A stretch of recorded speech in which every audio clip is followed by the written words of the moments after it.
आप सुन रहे हैं सुखी जिनेंद्र द्वारा लिखित टेंशन फ्री लाइफ बुक। अब हम आगे बढ़ते हैं टेंशन फ्री लाइफ के अध्याय 12 की ओर। यह अध्याय एक बहुत गहरे और जीवन परिवर्तनकारी विचार पर आधारित है। इस अध्याय का शीर्षक है जिससे बना है उसमें वही डालना है। यह टाइटल पढ़कर आप सोच रहे होंगे कि कौन किससे बना है और उसमें क्या डालने की बात चल रही है। यदि आप इस चैप्टर को गहराई से पढ़कर इसे अपने जीवन में अपना लेंगे तो निश्चित ही आप 40% टेंशन से सहज ही बच जाएंगे। मैं अपने बचपन के एक किस्से के आधार से आपका जवाब देता हूं। हमारे गांव में पानी की बहुत समस्या थी। गांव के सरपंच जी ने एक बहुत बड़ी टंकी बनवाई और उसे एक बड़े पाइपलाइन से जोड़कर पूरे गांव में पानी की सप्लाई करने की व्यवस्था कराई गई। प्रत्येक व्यक्ति के घर के बाहर से निकलने वाली पाइपलाइन से पानी प्राप्त करने के लिए प्रत्येक व्यक्ति को अपना अलग अलग कनेक्शन लेना पड़ता था। उसके लिए आपको एक लोहे का पाइप चाहिए होता था। आपके उस पाइप को मैकेनिक उस पानी की बड़ी लाइन से जोड़ देता था, जिससे निश्चित समय पर पानी की व्यवस्था हो जाती थी। हम भी बाजार से स्टैंडर्ड साइज का एक पाइप ले आए और मैकेनिक को बुलाया। उसने जब वो पाइप लगाया तो वह थोड़ा छोटा निकला, क्योंकि हमारा घर थोड़ी ऊंचाई पर बना हुआ था। तब उसने कहा कि तुम एक छोटा सा दूसरा पाइप ले आओ तो मैं दोनों को जोड़कर कोई जुगाड़ फिट कर दूंगा।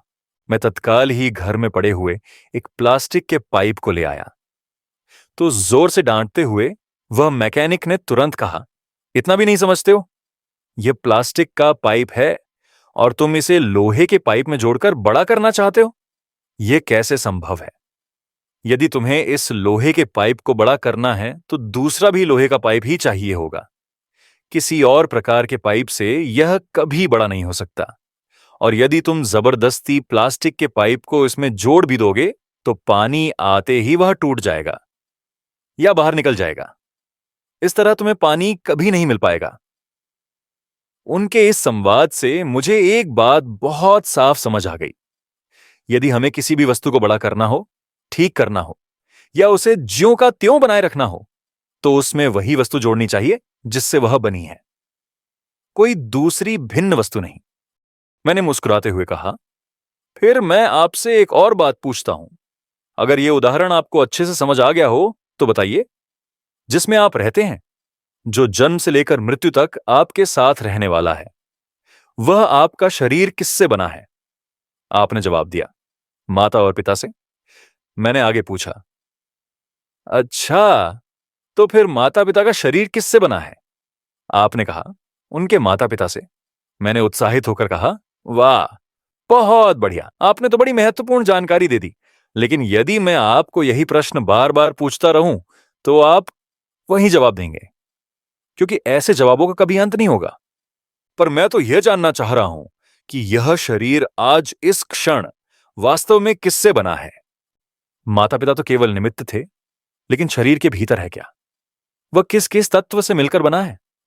आपने उत्तर दिया, शरीर एक प्राकृतिक रचना है। यह प्रकृति से ही बना है और उसी से संचालित होता है। पृथ्वी, जल, वायु, अग्नि और आकाश, इन 5 तत्वों के संयोग से यह शरीर बना हुआ है। मैंने प्रसन्न होकर कहा, बहुत बढ़िया। देखिए, पृथ्वी तत्व तो आपको स्पष्ट दिख ही रहा है। वायु हर पल शरीर में आ जा रही है। अग्नि शरीर में मौजूद है, जो पाचन, ऊष्मा और जीवन क्रियाओं को संचालित कर रही है। आकाश शरीर के भीतर सभी अंगों को स्थान दे रहा है। और इन सब के साथ साथ हमारे शरीर में लगभग 65% पानी है, जो शरीर के तापमान को नियंत्रित करता है, जैव रासायनिक क्रियाओं को संचालित करता है और शरीर के अंगों की निरंतर रक्षा करता है। आपको यह जानकर आश्चर्य होगा कि हमारे दिमाग का लगभग 73% हिस्सा पानी है, फेफड़ों का 83%, हृदय का 73%, त्वचा का 64%, किडनी का 79% और मांसपेशियों का 79% हिस्सा भी पानी से ही बना होता है। इससे एक बात तो बिल्कुल स्पष्ट हो गई है कि हमारा यह शरीर प्रकृति से बना है और मुख्य रूप से जल से ही संचालित होता है। तो अब मेरा आपसे एक सीधा प्रश्न है। आप सुबह से लेकर शाम तक अपने शरीर में जो भी डालते हैं, क्या उसमें 65% हिस्सा पानी का होता है, या फिर क्या आप ऐसे स्थान पर रहते हैं जहां हर समय प्रकृति के इन तत्वों से आपका सीधा संपर्क बना रहता हो? अमेरिका की लुईविले यूनिवर्सिटी का एक शोध कहता है कि जो लोग प्रकृति के बीच रहते हैं वे अधिक स्वस्थ, दीर्घायु और गुणवत्तापूर्ण जीवन जीते हैं। अमेरिका के पर्वतीय क्षेत्रों में रहने वाले लोग औसत अमेरिकियों से लगभग 25 वर्ष अधिक जीवित रहते हैं। यह जीवन और मृत्यु के बीच एक बहुत बड़ा अंतर है। लेकिन हम अमेरिका की बात क्यों करें? हमारे मुनि तो जंगलों में ही रहते थे। जो आज भगवान बन गए हैं वे कितने अधिक स्वस्थ थे, कितना उत्तम, शांत और दीर्घ जीवन जीते थे और कभी बीमार तक नहीं पड़ते थे। आज हम उन्हीं मुनियों की इतनी जय जयकार करते हैं, इतनी पूजा भक्ति करते हैं, लेकिन क्या केवल उनके नाम पर लड़ने के लिए या उनके जीवन से कुछ सीखने के लिए? यदि वे पूरे जीवन प्रकृति के बीच रहते थे तो क्या आज हम अपने जीवन में थोड़ा भी, किसी भी रूप में प्रकृति के साथ जुड़ पा रहे हैं? जिन भगवान श्री राम के नाम से हमारा यह देश पूरी दुनिया में पहचाना जाता है, वही श्री राम जी 14 वर्ष तक पूरी तरह प्रकृति के बीच रहे थे और वह प्रकृति के बीच रहकर ही इतने मजबूत बने थे कि दुनिया के सबसे बड़े दानव रावण को, जो काम और मान का सबसे बड़ा प्रतीक है, उसे पराजित करके आ सके। हमारा पूरा देश ही एक धार्मिक देश है। हर व्यक्ति अपनी मान्यता के अनुसार अपने अपने भगवान को मानता है, उन्हें पूजता है, उनकी कथा सुनता है, उनके प्रत्येक महत्वपूर्ण प्रसंग को जानता है। लेकिन क्या आपने कभी सुना है कि हमारे देवताओं को बुखार हो गया हो, इसलिए आज वे आराम कर रहे हो? उनके जीवन में बड़ी से बड़ी कठिनाइयां आई, भीषण युद्ध आए, अनगिनत चुनौतियां आईं। लेकिन क्या कभी सुना कि वे टेंशन में हैं या डिप्रेशन में हैं या उनकी मृत्यु किसी भयंकर बीमारी से हुई? नहीं, इसका केवल एक ही अर्थ है, वे प्रकृति के साथ गहराई से जुड़े हुए थे, इसीलिए वे भीतर से अत्यंत मजबूत थे। प्रकृति हमारी माता है। जिस पुत्र को उसने पैदा किया है उसका बुरा वह कैसे चाहेगी? वह तो हर पल निस्वार्थ भाव से हमारे लिए सब कुछ उत्पन्न कर रही है, बिना किसी चार्ज के।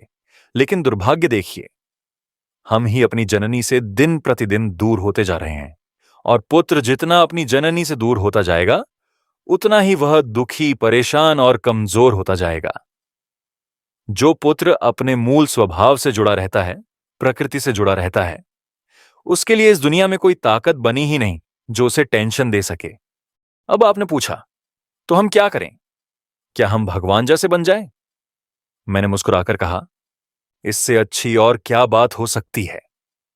यदि आप भी हमारे प्रभु जी जैसे जीवन जीना शुरू कर दें तो आपका जीवन बदल ही जाएगा। फिर आपने कहा, पर वह अभी संभव नहीं है। मैंने मुस्कुराकर उत्तर दिया, ये तो हम भी जानते हैं, इसीलिए तो मैं ये किताब लिख रहा हूं। सच में यदि हम उन्हें मानते हैं तो उनकी कुछ बातों को, कम से कम एक आध बात को तो अपने जीवन में अपनाना ही चाहिए। जो जितना संभव है उतना कुछ अंशों में उनके जैसा जीवन जीना चाहिए। यही उन्हें मानने की असली सार्थकता है। कुछ अंशों में उनके जैसी विचारधारा अपनानी ही पड़ेगी। कुछ परिस्थितियों में उनके जैसा सोचना शुरू करना ही होगा। तभी थोड़े थोड़े अंशों में ही सही हम अपने जीवन में खुशी प्राप्त करना शुरू करेंगे।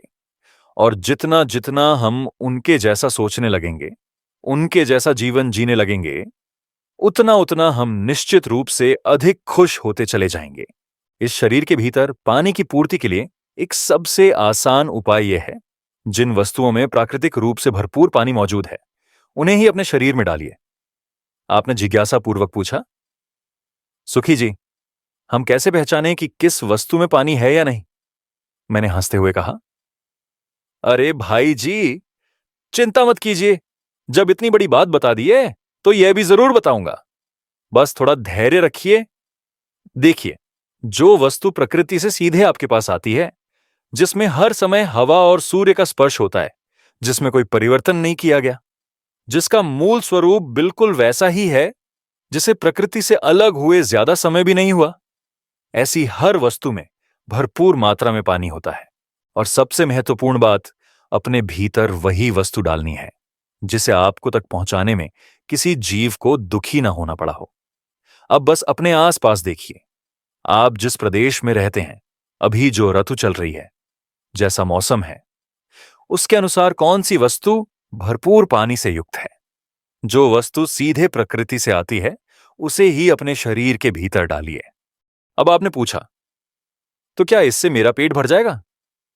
मैंने हंसकर बोला, अरे जी, पेट भरने की बात कौन कर रहा है?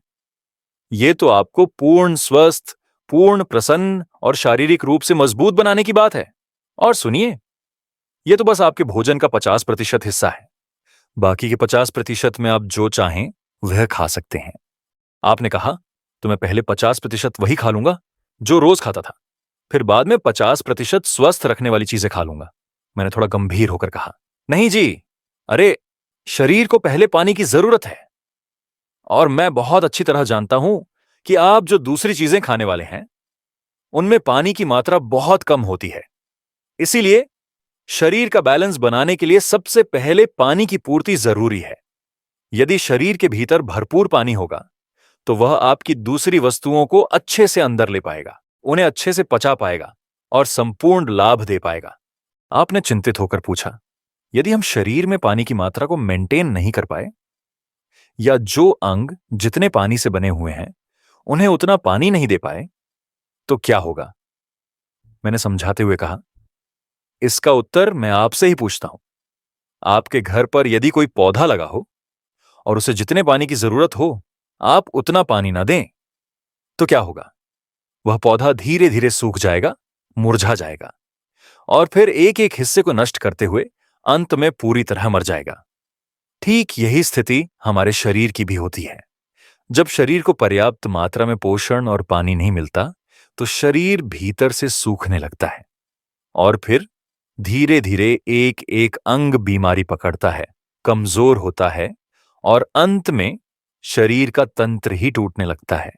अब आपने कहा, आपकी सारी बातें बिल्कुल स्पष्ट हो गई हैं, लेकिन अंतिम एक जिज्ञासा है। यह शरीर जिससे बना है, यदि हम उसमें वही डालते रहेंगे तो इसका फायदा क्या होगा? मैंने मुस्कुराकर कहा, बहुत जायज प्रश्न है और पूछना भी चाहिए, क्योंकि हम जो ठहरे बनिया बुद्धि वाले, गणना करने वाले बुद्धिमान मनुष्य, और जब आप यह तरीका अपनाएंगे तो आपको अनेक लाभ होंगे। कुछ प्रमुख लाभ मैं आपको बताता हूं। पहला लाभ, हर समय बनी रहने वाली थकान, आलस्य और कमजोरी से बचकर आप सहज रूप से ऊर्जावान, उत्साहित और पहले से बहुत अधिक मजबूत महसूस करेंगे। दूसरा लाभ, शरीर और दिमाग की कार्यक्षमता, सक्रियता और वर्तमान अवेयरनेस बहुत अधिक बढ़ जाएगी। तीसरा लाभ, यदि हमारा प्रकृति के साथ अच्छा संबंध स्थापित हो जाए तो भविष्य में हम heart disease, cancer, kidney disease, diabetes, संक्रामक बीमारियां, अल्जाइमर, डिमेंशिया, डिहाइड्रेशन और डायरिया जैसी भयंकर बीमारियों से बहुत हद तक बच सकते हैं। और यह बात मैं हवा में नहीं कह रहा हूं। इसे सिद्ध करने के लिए हम आधुनिक रिसर्च का सहारा लेते हैं। आज कई वैज्ञानिक शोध यह बता रहे हैं कि यदि किसी अस्पताल में हरियाली हो, प्राकृतिक वातावरण हो, सूर्य का प्रकाश आता हो और हवा शुद्ध हो, तो मरीज के ठीक होने की उम्मीद कई गुना बढ़ जाती है। जर्मनी के ईसेनबर्ग यूनिवर्सिटी और हॉस्पिटल को ग्रीन हॉस्पिटल के मानकों पर बनाया गया है। अरे भैया, जब प्रकृति को सिर्फ देखने मात्र से और उससे थोड़ा सा संपर्क होने से ही बीमार व्यक्ति जल्दी ठीक हो सकता है, तो सोचिए, यदि इंसान प्रकृति के बीच रहे और प्राकृतिक तत्वों को अपने भीतर डाले तो वह कितना स्वस्थ, प्रसन्न और आनंदित रहेगा। जो इंसान प्रकृति के बीच रहते हैं वे उन लोगों की तुलना में 10 से 20 वर्ष अधिक जीवन जीते हैं जो प्रकृति से दूर रहते हैं।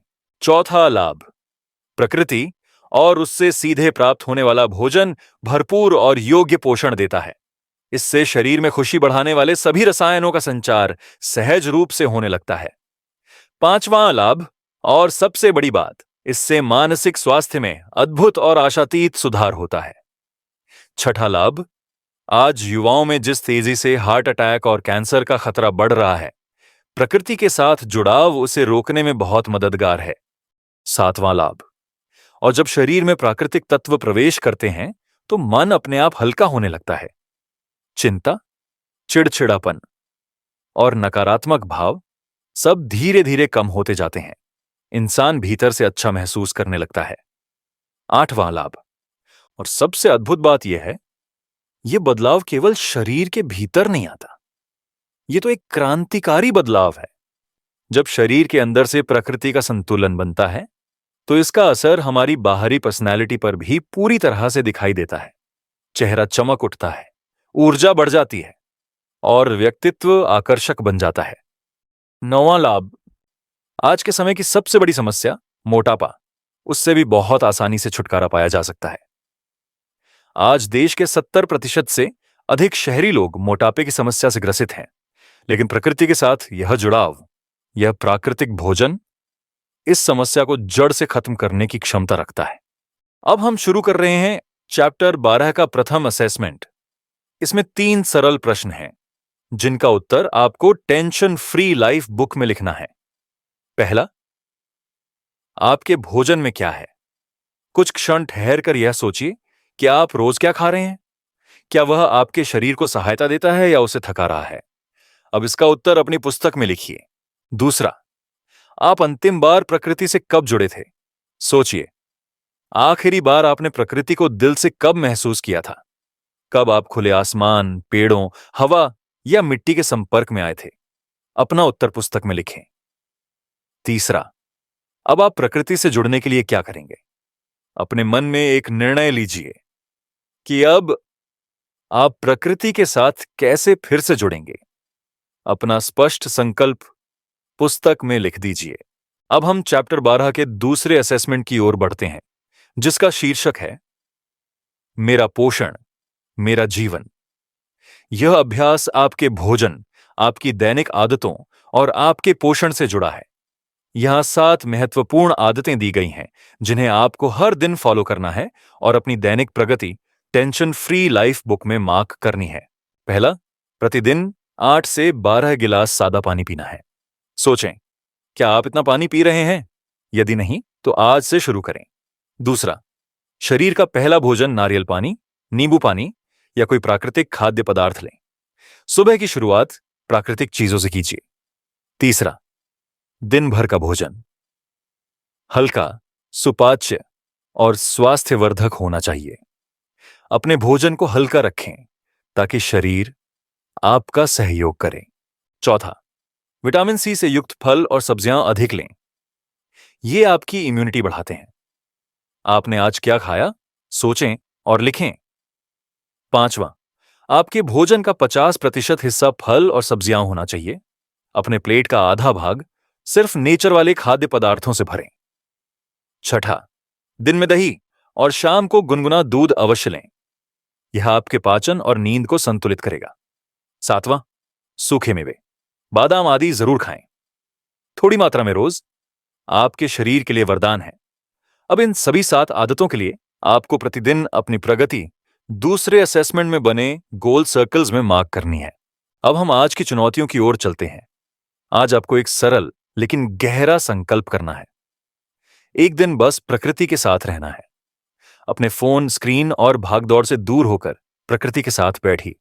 उसे देखिए, उसे महसूस कीजिए।